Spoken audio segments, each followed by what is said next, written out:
اعوذ باللہ من الشیطان الرجیم بسم اللہ الرحمن الرحیم۔ حضور صلی اللہ علیہ وآلہ وسلم نے قسم کھا کر ارشاد فرمایا کہ جبرائیل علیہ السلام میرے پاس تشریف لائے اور مجھے خبر دی کہ جو شخص یہ پانی 7 روز تک متواتر پیے گا، اللہ تعالیٰ اس کے جسم سے ہر بیماری دور فرما دیں گے اور اسے صحت و عافیت عطا فرمائیں گے، اور اس کے گوشت پوست اور اس کی ہڈیوں سے بلکہ تمام اعضاء سے بیماریاں نکال دیں گے۔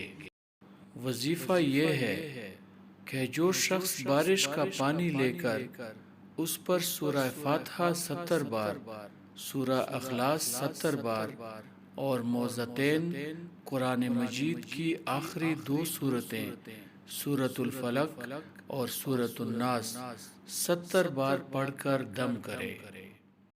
ویڈیو کو لائک اور شیئر کریں اور چینل کو سبسکرائب کرنا نہ بھولیے گا۔ جزاک اللہ۔